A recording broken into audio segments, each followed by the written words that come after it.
Hello everyone, আজকে আপনাদের সাথে একটা ডিফারেন্স তরকারি রান্না করে দেখাবো। এটা তরকারিটা পুরানো, কিন্তু এইভাবে রান্না করে হয়তো কেউ খায় নাই। আজকে আমি মনে হয় প্রথম, আমি কখনো টিভিতে বা ফেসবুকে দেখি নাই। আমি কিছু পেঁয়াজ ভেজে নিছি, দুটা তেজপাতা দিয়ে ভালো করে একটু বাদামি করে নিব। এরপর আদা রসুন অ্যাড করে দিব। আদা রসুনটা দিয়ে আমি ভালো করে কষাই নিব। পরিমাণ মতো আদা রসুন দিব। আমি আজকে একটা মুরগির মাংস রান্না করব, মানে ব্রয়লার মুরগি। আমি সেই জন্য মাংস পরিমাণ মতো আদা রসুন দিয়ে দিছি। ভালো করে কষানো হয়ে গেলে আমি একটু হলুদ মরিচ দিয়ে দিব। এটাও যার যার পরিমাণ মতো দিবেন, যে যেরকম ঝাল খায়। ব্রয়লার মাংস সবাই রান্না করে, প্রতিদিন এটা খাওয়া হয়, কিন্তু আমি আজকে যেটাতে রান্না করব আমার মনে হয় না কেউ এরা এভাবে খেয়েছেন। আমি কখনো দেখি নাই। আমি একটু পানি দিয়ে ভালো করে মশলাটা কষাই নিব।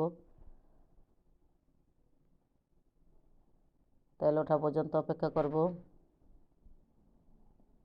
এরপরে আমি একটু দিয়ে দেব ধনিয়া।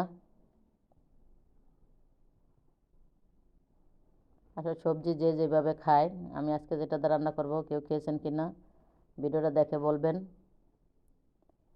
মশলাটা ভালো করে কষানো হয়ে গেলে আমি এটার ভিতরে দিয়ে দিব দারচিনি এলাচি। এরপর মাংসটা দিয়ে দিব। আমার ঘরে খাওয়ার লোক কম, তাই এক প্যাকেটের মাংস নামায় আবার আমি অল্প করে রাইখা দিছি। বেশি অর্ধেক দিছি, কম অর্ধেক রাইখা দিছি, কারণ রাত্রে হেরা পিৎজা খাইব। দুপুর ওর বাবা কাজে গেছে গা, রাত্রে হয়তো ওর বাবা একা ভাত খাইব। কারণ বাসি করে লাভ নেই, আর বিশেষ করে মাংস বাসি হইলে ভালো লাগে না।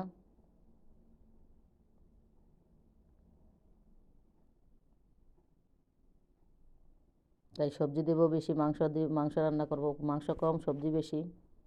কারণ আমার বড় ছেলে আবার একটু সবজি পছন্দ করে, আলু। এটা আমি একটু পানি দিয়ে ভালো করে কষাবো। এটা আমি এখন রাইখা অবশ্য চলে গেছিলাম জোহরে নামাজ পড়তে। আইসা দেখি যে পানি শুকিয়ে গেছে। যাওতে এটা লাকড়ির চুলা না, গ্যাসের চুলা দিয়া থুয়ে গেলে পরিমাণ মতো চুলাটা কমাই দিলে আস্তে আস্তে এটা মাংসটা সিদ্ধ হয়ে যায়। আর রান্নার সামনে বসে থাকা লাগে না। আমরা মাংস রান্না করতে কিন্তু অনেক সুযোগ সুবিধা, মানে অনেক সহজ। এর লেগে অনেক বাসায় মাংসটা বেশি খায়।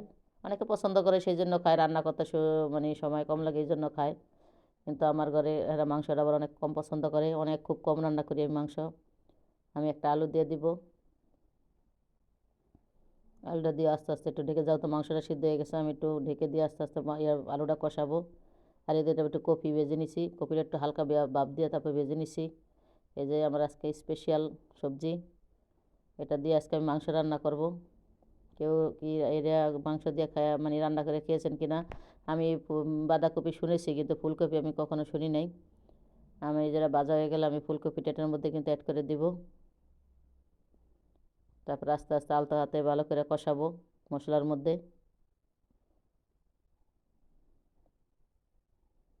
মানে রান্না হচ্ছে একটা শিল্প, যে যেভাবে করে, যে যেভাবে খায়, না রান্না করলে বোঝা যাবে না এটা স্বাদ। আসলে এই ফুলকপিটা যেন এত অসাধারণ আমি ভাবতে পারি নাই। আর আমার ছেলে জিজ্ঞেস করি যেন দিব, কাকে দাও তোমার ইচ্ছা। আসলে দিয়ে দেখলাম যেন অনেক মজা। এরপর থেকে দেখবেন আমি মাঝে মাঝে কিন্তু রান্না করব। কখনো কিন্তু হয়তো আমার চ্যানেল যারা ফলো করেন তারা দেখবেন কোনোদিন আমি কিন্তু এইভাবে রান্না করি নাই, আজকে আমার প্রথম। আর এরপর থেকে দেখবেন আমি কিন্তু মাঝে মাঝে রান্না করবো, যেহেতু জিনিসটা খাইতে অনেক মজা লাগছে। কারণ একবার যে যেটা মজা পাই এটা তো অবশ্যই রান্না করে খেতে হয়। আমি এটা জিরার গুঁড়া দিয়ে দিব। ভালো করে কষানো করে জিরার গুঁড়া দিয়ে আমি একটু গরম পানি দিয়ে দিব। কারণ যেহেতু কপিটা বাদ দেওয়া একটু ভেজে নিছি, আর রান্না হইতে বেশিক্ষণ সময় নিব না। ভালো করে একটু নেড়ে ছেড়ে আমি আলতো হাতে তারপর আমি পানি পানি অ্যাড করে দিব পরিমাণ মতো।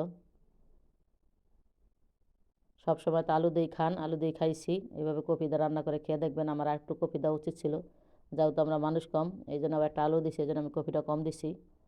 তবে এরপর থেকে দিলে একটু বেশি দিব, যেহেতু প্রথমে লেগে ভয় আমি একটু কম দিছি।